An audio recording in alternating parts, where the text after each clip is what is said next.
अस्सलाम वालेकुम दोस्तों, कैसे हो? मुझे उम्मीद है कि आप सब सही हो गए। न्यू अपडेट के साथ मैं आपके सामने फिर हाजिर हो चुके हैं। अगर आप कुवैत में रहते हैं, कुवैत की खबरों से हमेशा के लिए अपडेट रहना चाहते हैं तो ये वीडियो आप शुरू से लेकर आखिर तक देखते रहिए। इस वीडियो के अंदर मैं आपको काफ़ी ज़्यादा इंपॉर्टेंट जो है इन्फॉर्मेशन देने वाला हूँ और आप लोगों को बताने वाला हूँ इलीगल लोगों के हवाले से, एंटी एग्जिट के हवाले से, कोरोना वायरस के केसेस के हवाले से और भी जो कुछ बड़ी खबर आ रही हैं स्कूल कॉलेजेस वगैरह के हवाले से, इंडिया के हवाले से, कर्फ्यू के हवाले से, सारी चीज़ें हम बात करेंगे इस वीडियो के अंदर। वीडियो को शुरू से लेकर आखिर तक ज़रूर देखें ताकि आपके पास में कुछ जानकारी हो जाए। और एंटी एग्जिट करना चाहते हैं तो कुछ जो इंपॉर्टेंट पॉइंट हैं और इंपॉर्टेंट जो जानकारी है एयरपोर्ट के हवाले से वो आपको मिल जाए। बिना देरी के वीडियो शुरू करते हैं, लेकिन उससे पहले मैं आपको बताना चाहूँगा चैनल हमारा पहली बार देख रहे हैं, चैनल को ज़रूर सब्सक्राइब करें और साथ ही साथ बेल आइकन ज़रूर प्रेस कर दें ताकि हमेशा आपको इसी तरीके से कुवैत के बारे में जानकारी टाइम टू टाइम मिलती रहे और आप हमेशा हमारे साथ में जुड़े रहें। तो सबसे पहले बड़ी खबर की तरफ बढ़ते हैं, जो काफ़ी बड़ी खबर आ रही है। डीजीसीए की तरफ से अपडेट दिया गया है और जैसे कि आपको मालूम है, अगर कहीं से भी आप एंट्री करना चाहते हैं, कुवैत के अंदर आना चाहते हैं, तो अभी कुछ नए गाइडलाइंस के साथ में, नए रूल रेगुलेशन के साथ में जो है आप एंट्री कर सकते हैं। सबसे पहली चीज़ तो यही है, अगर आप पुराने वीज़ा पे हैं, नए वीज़ा पे हैं, यानी कि पहली बार जा रहे हैं, तो उनमें कुछ आपको डिफरेंस करना होगा। अगर आप ऑलरेडी पुराने वीज़ा पे हैं तो सबसे मेन चीज़ यही है, आपके पास में सिविल आईडी, आपका वीज़ा वगैरह सारी चीज़ वैलिड होना चाहिए। और उसके बाद में जितने भी एप्लीकेशन बताए गए हैं कुवैत गवर्नमेंट की तरफ से, सोलोनिक application, Kuwait mobile ID application, immune application वगैरह वगैरह, सारे को आपको डाउनलोड करना है और सब पे अपना आप रजिस्ट्रेशन सक्सेसफुल कर लेना है और सब पे जो है आपको सिग्नल मिलना चाहिए कि भाई हाँ आप आ सकते हैं। ये सारी चीज़ें करने के बाद में अगर आपको कोरोना भी हो गया है बीच में, अगर आप छुट्टी आए हैं तो भी आप जा सकते हैं, कोई टेंशन नहीं है। लेकिन मेन चीज़ यही है, अगर आपको वैक्सीनेशन कंप्लीट है तो आपको रिपोर्ट दिखानी होगी कि भाई हमने इतने दिन क्वारंटाइन रह लिए, यहाँ पे रहे, वहाँ पे रहे, वो सारी चीज़ करने के बाद में आप जा सकते हैं। अब बात कर लेते हैं अगली खबर की तरफ। जो अगली खबर आ रही है निकल के इलीगल लोगों के हवाले से आ रही है। बहुत सारे लोग हमसे एक ही चीज़ का सवाल करते हैं और वो बोलते हैं यार अभी अब हम बहुत ज़्यादा परेशान हैं, क्या करें क्या नहीं करें। तो देखिए भाई, इलीगल लोगों का सिर्फ एक ही मसला है, अगर आप कहीं पर भी रहते हैं खुद से अपने डॉक्यूमेंट्स वगैरह को सही कराएं, तब आप सही करा लेंगे तो कहीं पे भी आपको कोई भी परेशानी नहीं आएगी। और इंडियन एम्बेसी का भी यही कहना है, अगर किसी भी तरीके से आपको हेल्प चाहिए, मदद चाहिए, तो आप हमें कॉन्टेक्ट कर सकते हैं। वो वीडियो आपने नहीं देखा है तो वीडियो का लिंक डिस्क्रिप्शन में दे दूंगा, नहीं तो आप यूट्यूब चैनल पर जाकर कल का वीडियो देख सकते हैं। पिछले 24 घंटे की कोरोना वायरस रिपोर्ट के बारे में बात करते हैं। 741 की रिकवरी की गई है, टोटल रिकवरी हो चुकी है 4,15,608। नए केसेस जो हैं वो 4,548 आए हैं। आप खुद सोच सकते हैं नए केसेस की जो संख्या है वो काफ़ी ज़्यादा बढ़ चुकी है। आने वाले वक्त में क्या कंडीशन होने वाली है, क्या रूल रेगुलेशन लगने वाले हैं, हालांकि अभी जो है इस तरीके से अपडेट भी निकल कर आ रही है कि इस तरीके का कोई भी विचार नहीं है कि एयरपोर्ट को बंद किया जाए, लॉकडाउन लगाया जाए। बाकी अगर ये केसेस की संख्या इसी तरीके से बढ़ती रहे तो भाई कुछ भी हो सकता है, एयरपोर्ट भी बंद हो सकता है, लॉकडाउन भी लग सकता है। टोटल केसेस की बात करें 4,46,547 है, मरने वालों की संख्या 2,473 है और टेस्टिंग की संख्या जो हुई है वो हुई है 63,08,844। 24 घंटे के अंदर जो टेस्टिंग हुई है 35,335। अब देखिए एक चीज़ यहाँ पे मैं आपको बताना चाहूँगा, पहले जो तो टेस्टिंग वो काफ़ी ज़्यादा कम हो रही थी, लेकिन अब डबल हो रही है, तो केसेस भी डबल टिबल निकल रहे हैं और 17 आईसीयू में केसेस हैं। और एक्टिव केसेस की बात करें 28,466 अभी भी एक्टिव केस हैं।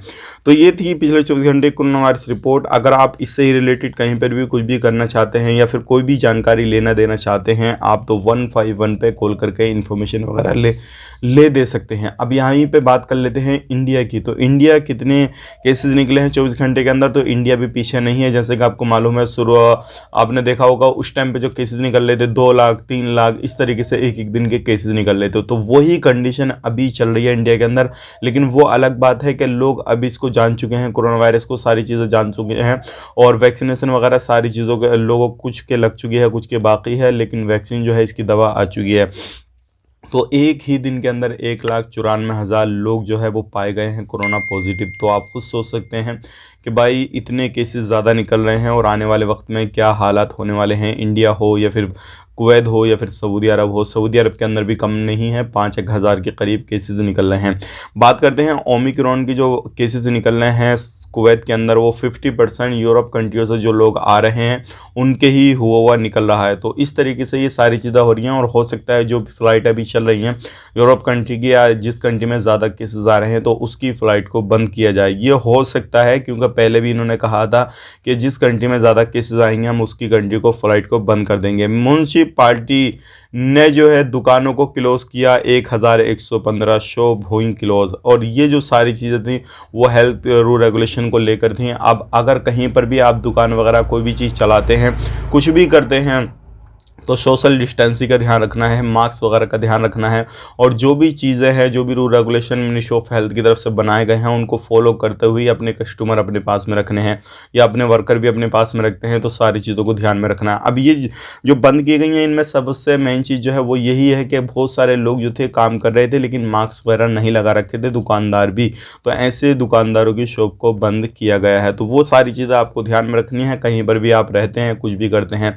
अब बात कर लेते हैं सर्दी को लेकर। सर्दी में जैसे आपको मालूम है कोहरा काफ़ी ज़्यादा आता है हर जगह पे, तो ये चीज़ जो है वो अलग अलग एरिया में अलग अलग जगहों पे दिखाई दे रही है, तो आप उस चीज़ का ख्याल रखें। कहीं पे भी सफ़र करना चाहते हैं तो इन चीज़ों को ध्यान में रखते हुए सफ़र करें, क्योंकि हो सकता है इन जगहों पे जहाँ पर कोहरा वगैरह काफ़ी ज़्यादा आता है तो वहाँ पर जो है एक्सीडेंट होने के चांसेस ज़्यादा रहते हैं। बात कर लेते हैं अगली खबर की तरफ। जो अगली खबर आ रही है निकल के स्कूलों के हवाले से आ रही है। जैसे कि आपको मालूम है जो स्कूल वगैरह हैं अलग अलग जगहों पे ओपन हैं, अलग अलग जगहों पे बंद हैं, और ये जो चीज़ है इनमें कुछ अलग अपडेट भी आई है निकल के, क्योंकि बहुत सारे स्कूल ऐसे हैं जो कि ओपन नहीं किए गए हैं तो उनको बंद ही करना पड़ गया है। आने वाले वक्त में ओपन होंगे नहीं होंगे वो तो खुदा ही बेहतर जाने, लेकिन इस तरीके की अपडेट निकल कर आ रही है। अब यहाँ पर अगली खबर की तरफ बढ़ते हैं। जो अगली खबर आ रही है निकल के वो आ रही है कोवैक्सीन के हवाले से। अगर आप कोवैक्सीन लगा रखे हैं और आप एंट्री करना चाहते हैं तो देखिए सऊदी अरब ने जो है एंट्री दे दी है कोवैक्सीन वालों को। बाकी अगर आप चाहते हैं कुवैत के अंदर, तो कुवैत के अंदर जो है अभी एंट्री नहीं मिली है कोवैक्सीन के हवाले से। बहुत सारे लोग जो है हमसे ये सवाल करते हैं कि भाई हम जाना चाहते हैं कुवैत के अंदर, तो कोवैक्सीन हमने लगा रखी है तो क्या हम आ सकते हैं या नहीं आ सकते हैं, जा सकते हैं नहीं जा सकते हैं। तो अभी इस तरीके का कोई भी अपडेट नहीं है कि आपको एंट्री मिल जाएगी। बाकी ये ज़रूर है अगर आपने कोविशील्ड वैक्सीन लगा ली है तो आप कहीं पर भी इंटरनेशनल लेवल पर कहीं पर भी आप सफ़र कर सकते हैं। लेकिन मैं आपको यहाँ पर सलाह यही देना चाहूँगा, अगर आपने अभी तक वैक्सीन नहीं लगाई है और लगवाना चाहते हैं तो कोविशील्ड ही वैक्सीन लगवाएं, ताकि आपको कोई भी परेशानी ना आए। कहीं पर भी सफ़र करना चाहते हैं, किसी कंट्री में भी जाना चाहते हैं तो आपको कोई भी इशू कोई भी प्रॉब्लम ना आए। तो उम्मीद करता हूँ वीडियो में जो भी जानकारी मैंने आपको दी है वो समझ में आ गई होगी। अगर आप कुवैत में रहते हैं, कुवैत जाना चाहते हैं, तो इन चीज़ों का ध्यान रखें और जो भी रूल रेगुलेशन है किसी भी तरीके से उनको फॉलो करते हुए कुवैत से आना जाना जो भी करना चाहते हैं तो वो आप कर सकते हैं। आपको वीडियो कैसे लगा कमेंट बॉक्स में ज़रूर बताइएगा। चैनल हमारा पहली बार देख रहे हैं, चैनल को सब्सक्राइब ज़रूर कीजिएगा। फेसबुक पेज पे देख रहे हैं, फेसबुक पेज को भी फॉलो कीजिएगा। और कहाँ से देख रहे हैं आप वीडियो को तो कमेंट बॉक्स में अपनी राय ज़रूर बताइएगा। काफ़ी ज़्यादा मेहनत लगती है आप लोगों तक जो अपडेट है वो शेयर करने में, तो मेरी आपसे रिक्वेस्ट है प्लीज़ वीडियो को लाइक भी ज़रूर कर दें ताकि उससे हमारा हौसला अफजाई हो और आने वाले वक्त में आपको टाइम टू टाइम अपडेट मिलती रहे। मिलेंगे किसी नेक्स्ट वीडियो में। आप अपना ख्याल रखें, अपनी फैमिली वालों का ख्याल रखें। Take care, bye bye.